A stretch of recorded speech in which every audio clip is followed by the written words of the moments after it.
Sledujete HR TV a mým dnešním milým hostem je Bára Daňková. Dobrý den. Báro, vy jste jednatelkou společnosti TCC Online a zároveň spolumajitelkou nebo partnerkou společnosti Luther One. Mohla byste našim divákům představit obě společnosti a v krátkosti vysvětlit, jak služby obou společností na sebe navazují? Já možná začnu TCC Online, protože to je takové jako moje děťátko. TCC Online jsem zakládala, když jsem ještě byla na mateřské.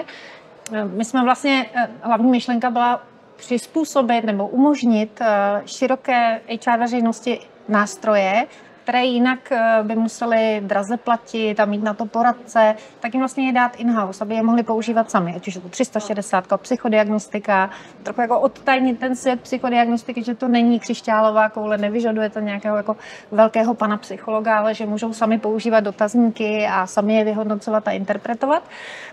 A s tímhle jsme vlastně začínali a postupně jsme přidávali další a další produkty, ať už to jsou třeba průzkumy spokojenosti, feedback a podobně.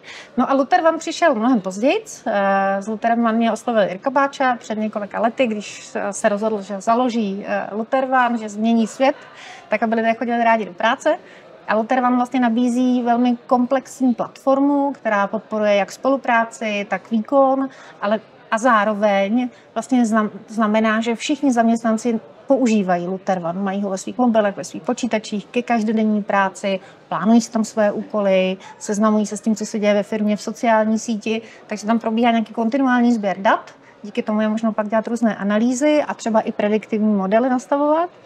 A když to TCC Online je spíš řešení ad hoc, velmi flexibilní, které umožňuje cokoliv ta firma potřebuje zjišťovat, jakoukoliv formou, umíme řadu věcí a umíme velmi rychle.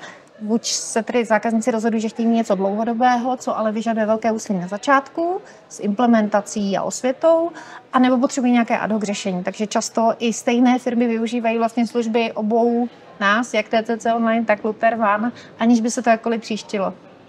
Hlavní téma našeho dnešního rozhovoru nicméně není o společnostech TCC Online a Luther One, ale je to o mezigenerační spolupráci. Proč vůbec firmy řeší různé typy generací Z, X, Y? Dává to smysl, protože když nabírám člověka do firmy, tak já přece si nekupuji celou generaci, já si beru toho jednoho konkrétního člověka.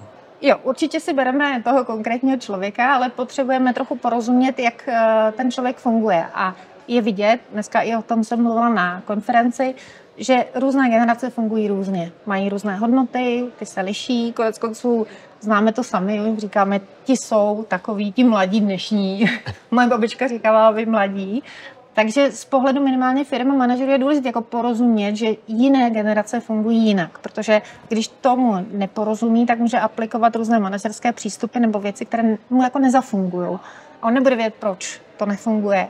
No, takže ve chvíli, kdy chápe, že ti lidé fungují jiným způsobem, záleží na jiných věcech, přemýšlí jinak, není třeba pro ně práce tak důležitá jako pro něj samotného, tak to může zohlednit v tom, jakým způsobem potom vede a řídí lidi nebo ve svých různých rozhodnutích. Proto si myslím, že to je naprosto klíčový. Samozřejmě jedna věc je generace a druhá věc je individuum každého člověka, které každým jsme naprosto jedineční, takže je potřeba jako vyvážit obojí. Ale myslím si, že obecně vědět, jak fungují mladí lidé, co je pro ně důležité, je věc, která je potřeba, když nechcete, aby vám odcházeli dřív, než vlastně vám vrátí investici, kterou jste do nich dali, ať už v čase, v úsilí, v penězích. Báro, když jste představovala obě dvě vaše společnosti, tak přestože každá dělá trochu něco jiného, tak mají společné to, že pracují nad velkým balíkem dat. Ano. Vy jste člověk, který dlouhá léta sleduje chování zaměstnanců firem, vychází z průzkumu spokojenosti, zpětné vazby a tak dále. Když se podíváme na mezigenerační spolupráci, jaká jsou tam klíčová témata, která dokáží pomoci jak zaměstnancům, tak zaměstnavatelům? Myslím si, že strašně důležitý témata jsou týkající se třeba motivace, lojality lidí, talent managementu, protože řada firm, když řeší odchodovost mladých lidí, tak většinou se zaměří na to, jaký máme benefitní systém, jakou máme mzdu, jak jsme atraktivní pro kandidáty z vnějšku, což jsou samozřejmě důležité věci z pohledu externího zaměstnance, ale pro ty interní lidi jsou důležitější mnohem jiné věci víc. A například pro mladí lidi, ale nejenom pro mladí lidi, obecně se ukazuje, že to je vlastně pro všechny generace zajímavá věc je, jak vnímají top management. Jestli vnímají top management jako inspirativní, jestli vidí, že top manažeři jsou schopni sdělit, kam firma směřuje, jakými kroky, nakoupit vlastně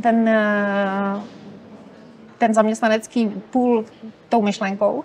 A navíc, jestli je lidé vnímají jako jeden top management, nebo tam vidí nějaké rozporuplnosti. Jo? Tohle třeba je obrovský téma, který bez dat byste jako nevěděl, protože to vám nikdo na vědomí neřekne. Pro mě je klíčový, jaký máme top management. Tohle třeba probíhá hodně na podvědomí úrovni, ale pak ve všech průzkumech vidíme, že to je naprosto zásadní, jak lidi vnímají top management. Z hlediska motivace, lojality, postoje k firmě jako k zaměstnavateli. Z hlediska angažovanosti i identifikace. Jak je vnímaná generace Z, o které jste dnes měla přednášku, manažery, lidmi z ostatních generací? Jak je vnímaná obecně? No, jsou rozdíly, hodně to závisí na zkušenostech konkrétních manažerů. Obecně je spíš vnímaná kriticky. Většina starších lidí nebo manažerů má pocit, že to jsou jako lidi, kteří nechtějí ničemu věnovat úsilí, že jako nejsou úplně otevření tomu obětovat svůj čas práci, chtějí si hodně zachovat svobodu, chtějí si zachovat prostor pro svůj osobní život. Práce je spíš jako prostředkem k získání peněz na pokrytí svých zájmů, než by to byl jako jejich cíl. A dost často manažeři mají pocit, že je to jako líná generace, jo? Nepokorná. A na druhou stranu řada manažerů, kteří mají zkušenost, že v týmu takový lidi mají, tak říkají, jsou úžasní, jako mají skvělý nápady a jsou jako pro mě inspirací, omlácem díky nim. Jo? Takže strašně to závisí jednak na osobnosti toho manažera, jak moc on sám je otevřený nový inspirace, jak moc naopak žije v nějakých stereotypech a očekává, že ty mladí lidi se jako přijdou, zařadí, sklapnou patky a budou fungovat v tom, co už bylo. A nebo jestli naopak od nich očekáváte, že ho taky v něčem budou inspirovat a naučí. Takže vidím tam oba postoje, převládá teda spíš ten rezervovanější a nebo snaha ty mladé lidi jako říct, no, to je přejde, jo? Ale není to pravda. Pravděpodobně to nepřejde, nebo je to přejde až v jiné firmě, kam odejdou. Dá se říct, že generace Z se chová v podstatě podobně ve všech zemích nebo ve všech regionech, nebo tam jsou výrazné odlišnosti na základě různých kultur, zemí, kontinentů? Ty kontinentální odlišnosti nejsou tak velké, respektive mezi zeměmi nejsou tak velké rozdíly. Samozřejmě, když se vezmeme jako východ, Asii a Ameriku, Evropu, tak tam už rozdíly jsou, vyplývají z nějakého kulturního zázemí, historického zázemí, to ano, ale spíš jsou pak napříč všema generacema, než by byly typicky pro Zetka. Jakým způsobem by se mělo z pohledu managementu tedy pracovat s lidmi, které nabíráme do firmy a bude mnoho z nich se aktuální generace? Co by si manažeři měli uvědomit a jakým způsobem by třeba se měli sami trošku vnitřně přednastavit, tak aby docházelo k symbioze, nebo aby docházelo k těm pozitivním typům spolupráce? Tak první je asi, že by si měli uvědomit, jak dlouho tam toho mladého člověka chtějí mít. Jo? Protože pokud nepočítají s tím, že by tam byl dlouho, tak nemusí moc řešit nic. Jo? A pokud chtějí, aby s nima vydržel dlouho, tak je potřeba, aby přemýšleli nad tím, jak udělat tu práci pro ty mladí lidi zajímavou. Oni chtějí dělat smysluplnou práci, nechtějí dělat práci, který jako nevidí žádný přínos, nebo jenom nějakou rutinní. Chtějí mít možnost uplatnit svoje nápady, chtějí mít možnost jako taky si říct svoje, nejenom být ti, kdo poslouchají a vlastně plní příkazy. Takže i přemýšlet, jak ty lidi co nejvíc zapojit, jak se ptát na jejich názor, jak je vlastně vytěžit, ale zároveň pořád je tam důležitý i umět v některých situacích jasně říct, že to bude takhle. Jo? Že zase nevyvolávat očekávání, že ty mladí lidi můžou dělat cokoliv a pak v tom manažerovi to ale vyvolá nějakou frustraci, tohle se mi nelíbí, zareaguje potom zbytečně jako příkře. Takže rovnou si říct v těchto tématech dávám těm lidem svobodu, tady chci s nima diskutovat řešení, chci, aby oni byli součástí toho nápadu, nejenom vykonavatele, a v těchto tématech si držím tu svoji roli a rovnou to ale taky komunikuju, abych nezpůsobil nějaké zklamání. Protože o tom jsem mluvila i na konferenci, že vlastně ta nejmladší generace na začátku je obrovské nadšení a pak strašně rychle přichází deziluze. Takže umět i pracovat s nějakými očekáváním, pomoci jim nastavit to očekávání realisticky. Jo? My Xka to máme taky, že jako přijdeme s nějakým očekáváním a to si držíme. Vlastně nejsme moc překvapeni, dokonce v některých momentech může i růst naše lojalita, spokojenost, cokoliv. Ale u těch Zetek je to opravdu velký sešup a může to být právě tím, že nemají ještě zkušenosti, nemají realistické očekávání. Takže umět vyvážet obojí. A protože se na nás nedívají jenom manažeři, ale dívají se na nás i zástupci té mladší generace a lidé, který se to týká. Co by naopak měli dělat lidé, kteří přijdou do firmy, jsou z té generace Z, o které se bavíme, a budou vystaveni těm manažerům a budou vystaveni spolupracovníkům, kteří budou o generaci starší. Co by si měli uvědomit a jakým způsobem zase oni by měli trošku třeba upravit jednak očekávání, jednak třeba svůj způsob komunikace, chování, tak aby dobře vycházeli se spolupracovníky. No, myslím, že asi nejdůležitější o těch svých očekáváních mluvit. Jo? Otevřenost v komunikaci v tomhle se vždycky vyplácí. My třeba vidíme i ve výsledcích psychodiagnostiky, že mladší generace z hlediska třeba nějaké asertivity je hodně orientovaná na vztahy, na budování vztahu. Je to pro ně důležitý mít vlastně to zázemí a jsou méně průbojní. Někdy ty věci neříkají, ne proto, že by to neuměli, to třeba i umí, ale protože nechtějí s tím nabourat ty vazby. Jo? Přijde jim to jako, že když bych byl příliš otevřený, tak by se mi mohlo stát, že si jako pokazím ty sociální vazby. Takže nebát se o těch věcech mluvit o nich konstruktivně, dřív, než přerostou v nějaký velký problém, který už pak většinou spolu souvisí s nějakýma emocema, už to vlastně není jako konstruktivní. Takže rovnou stejně otevřeně, jako s ním mluví manažer, tak i zase manažerovi dávat zpětnou vazbu. Pojďme se ještě vrátit k principu motivace. Vy jste zmiňovala určité klíčové aspekty, tak jak motivovat současnou generaci. A když se podíváme, že máme týmy sestavené z různých lidí, různých generací, máme tam různé typy znalostí, jakým způsobem vlastně správně motivovat určitým způsobem ten heterogenní tým, tak aby fungoval společně a aby jsme vycházeli z různých potřeb těch jednotlivých generací a jednotlivých vlastně členů toho týmu. Jasný. No, tam jsou vlastně dva pohledy. Jeden pohled je generační. Například víme, že pro generaci Y je strašně důležitý talent management, rozvoj, mít možnost uspět, být vlastně součástí řízení, kdežto třeba pro generaci Z jsou důležité jiné věci, třeba nápady, inovace a podobně, ale pak jsou obrovský individuální rozdíly, takže bez ohledu na to, jestli budete řídit ten tým podle generací, tak je důležité si uvědomit, že Maruška potřebuje tohle a motivuje jí tohle a Karel zase něco jiného. Jo? Takže vlastně není to o tom, že byste měl najednou řídit ten tým podle generací, jak je tam máte namixovaný, ale opravdu individuálně se i mapovat motivaci každého jednoho, protože může velmi odlišná. Ty data o generacích říkají to, co je jako typičtější pro tu generaci. To neznamená, že ten jeden konkrétní člověk není úplně jiný, nebo nevymyká se zrovna té statistice. Jo? Statistika je spíš o velkých číslech, ale ne o těch jednotlivcích. Takže si myslím, že manažer by prostě měl pracovat s každým jedním, otevřeně se s ním bavit, jaká je jeho motivace, co potřebuje, byl spokojen, co mu dělá radost a zohledňovat to potom při práci s tím lidmi. To neznamená, že by měli jim dávat úplně jako jiný úkoly, ale třeba už při tom delegování úkolů může zmínit ten aspekt, který je pro toho člověka důležitý. Jo? Ty se tady na tom naučíš něco nového. Tady v tom ti svěřuju jako kompetence, je to tvoje, můžeš si to udělat po svém. Tady si můžeš vyzkoušet zase, jak vést tým. Jo? Takže vlastně individuálně zohledňovat motivaci jednotlivce. A protože jste konzultantka, máte v ruce ještě konkrétní onlineové nástroje. Jak to potom vypadá v praxi, když ten manažer řekne, dobře, tak tohle to já si uvědomuju, ale sám to nedám, protože mám, já nevím, 200 lidí ve firmě a nemám čas, aby se každému individuálně věnoval, takže si pozvou vlastně toho konzultanta, co jste vy. A vy máte k dispozici teda platformu Tervan, zároveň máte k dispozici nástroje od TCC online. Jakým způsobem potom funguje spolupráce, která jednak teda definuje ty konkrétní potřeby toho jednotlivce, zároveň potřeby toho managementu, kam ten tým co má udělat a kam má dospět, a zároveň vás, která byste tu měla dát určitá pravidla hry a vycházet i z určitých průzkumů. A jak to funguje v praxi tohleto? No, já myslím opravdu to, že by si mě měli pozvat jako konzultanta. Ta vlastně naše vize v obou firmách je, aby nás konzultanty nepotřebovali. Tak to je ještě lepší varianta. Jsme jako drahý a vlastně většinou stejně tu realitu zná nejlíp manažer. Jo? Konzultant sice má nějaké jako zkušenosti napříč trhem, ale manažer ví, co jeho tým potřebuje, kam směřuje, co se děje, zná ty reálie. Takže spíš naším posláním je dát mu do ruky nástroje, dát mu data, aby on sám dokázal nějakou radu, aby on sám dokázal udělat to kvalifikované rozhodnutí a už s tím nějak pracovat. Takže třeba když se bavíme o motivaci, tak v TCC Online máme například nástroj Kariérový kompas, to je dotazník, který mapuje motivaci. A máme třeba klienty, kde manažer, než má nějaká setkání individuální se svými lidmi na konci roku nebo při plánování cílů, tak si vlastně projde výsledky z diagnostiky, ví, co to pro toho konkrétního člověka je klíčový a vlastně najednou jim to pomáhá líp se o těch věcech bavit. Jo? Že to najednou nemusím být jako, řeknu, empatický manažér, můžu být klidně jako drsný, výkonový, ale vím, že tohle jsou ty témata, které toho člověka motivují, který potřebuje a jsem schopen to potom zohlednit při tom rozhovoru a plánování teda třeba dalšího roku a cílů.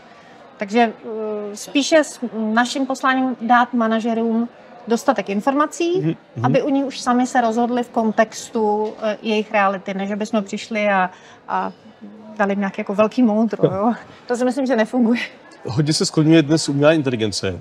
Máte prvky umělé inteligence zakomponovány do vašich konkrétních softwarových nebo diagnostických řešení? TCC Online teď právě implementujeme. Zatím je to taková, jako řeknu, klasičtější verze. A to protože psychodiagnostika vlastně je velmi jako přísná disciplína z hlediska práce s daty, se standardizací, s tím, že každá ta metoda musí jako dobře měřit, velmi citlivě a nemůžete tam úplně pustit umělou inteligenci, protože ona občas si trošku vymýšlí. Jo? Takže a jsou to věci, které mají velký dopad na ty jednotlivce. Takže ano, některé firmy už s tím zkouší, my chceme taky, ve smyslu, jak třeba zintegrovat více výstupů z více dotazníků do jednoho z nějakého summary pro toho příjemce, což dneska právě dělají konzultanti, ale pořád jsou tam jako, musíte si tam hlídat hranice. Jo, je to jako, že nepustíte umělou inteligenci do řízení letového provozu, tak ji nepustíte ani do psychodiagnostiky. Kdežto v LuterOne je to trošku jinak, protože tam vlastně můžeme díky zapojení umělé inteligence mít jako obrovské prediktivní modely, pracovat s obrovskými daty, tam i ty data obrovský máme, takže tam to pomáhá k jako třeba velmi přesným predikcím, dokážeme i doplnit data, která nejsou exaktně získaná, ale právě díky těm velkým modelům je jasné, že ta díra se dá poměrně přesně zaplnit.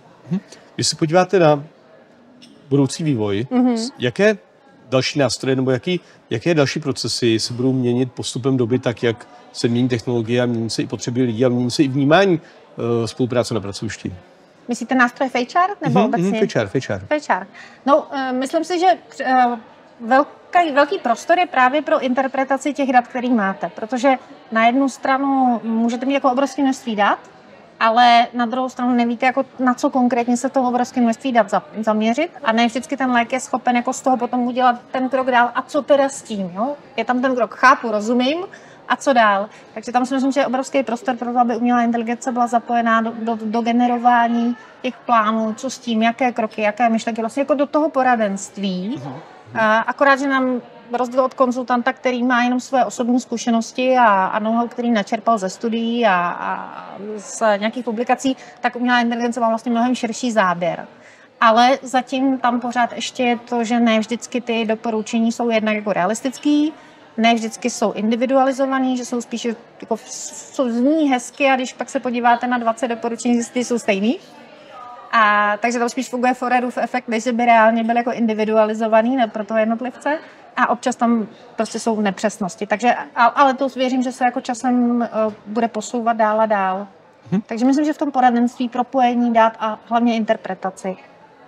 Jedna důležitá věc, která nás v nejbližší budoucnosti čeká, je to, že nám postupně odchází ty velmi populačně silné ročníky husákových dětí a lidí, kteří se rodili v 70. letech, což jsou dneska vlastně téměř nejproduktivnější lidé, kteří postupně budeme odcházet, budeme stárnout a budeme samozřejmě už jakoby se blížit k vrcholu nebo k závěru kariéry. Nicméně ty mladší populační ročníky budou výrazně početně slabší. Jsou slabší. Protože ti lidé, kteří se rodili v 90. letech, byli někde na polovině těch ročníků, co se rodili v 70. letech. Jakým způsobem budou nuceni firmy se s tímto faktem srovnat a co jim bude pomáhat v těch vlastně ještě vyhrocenějších, řekl bych, mezigeneračních formách spolupráce, co budou muset dělat? Já si myslím, že hlavní úkol je jako odlišit to, na co opravdu potřebují ty lidi, co je čistě ta lidská kompetence a co je repetitivní práce, kterou můžu jako s klidným srdcem nechat právě AI, umělé inteligenci a robotizace a čemukoliv. Jo? Opravdu mít ty lidi na věci, kde ten lidský faktor je klíčový, ať už je to kreativita, propojování věcí a učit lidi, jak vlastně si tu práci usnadnit, jak využívat umělou inteligenci k tomu, abych já zvládnul větší množství práce za kratší čas, ale třeba i s lepším výsledkem. Jo? Ne, že se upracuju k smrti, což je trošku taková jako tendence naší generace, jo? Spíš to vysedět, ale naopak ta mladá generace třeba velmi dobře umí využívat spoustu nástrojů, jo? A během krátké doby vyprodukuje mnohem lepší řešení, jenom protože umí dobře využívat nástroje, které k tomu jsou. Máro, já mám na vás poslední otázku. trošku osobnější. Na co vy sama se těšíte v nejbližší budoucnosti? Na čem pracujete a co vás baví a co si myslíte, že třeba bude vaše největší motivace v práci za těch pár let a řeknete si třeba tohle až uděláme, to bude super. Já nemám nějaký jako cíle velký, já mám taky to kontinuální bavení a těšení se, mě to prostě baví. Dělám to už poměrně dlouho. Takže nemám velký, ale vlastně mě strašně baví a těším se na to, že pořád přichází noví a noví mladí lidi. Já mám kolem sebe právě to štěstí, že mám ty inspirativní mladí lidi, jo, který vlastně mě jako učí taky. Často mi spadne brada a říkám, tyjo, to je jako super. Takže já se těším na to, že mi jako budou pomáhat mládnout, byť teda reálně ne. A že mě budou učit dál, jak dělat tu práci právě šikovnějc, jo? Že sama sebe často přistihnu při tom, že něco jako oddržu. Jo, že, a přitom to jde elegantně, snadno, jednoduše. Oni mi poradí, jako to je super. Takže teď mám najednou spoustu času na to, co jsem doteďka jako vnímala jako důležitý, ale neměla jsem na to čas kvůli těm jako průběžným věcem malým. Takže na to se těším. Na spolupráci s mladými lidmi. Báro, děkuji vám za dnešní velice příjemný rozhovor. Přeji vám, aby vás práce i nadále bavila, abyste kolem sebe měla nejenom hodně spokojených mladých lidí, ale i těch starších lidí a aby ta spolupráce mezi nimi fungovala tak, jak si představujete. Děkuji moc. Děkuji za rozhovor. Díky, nashledanou.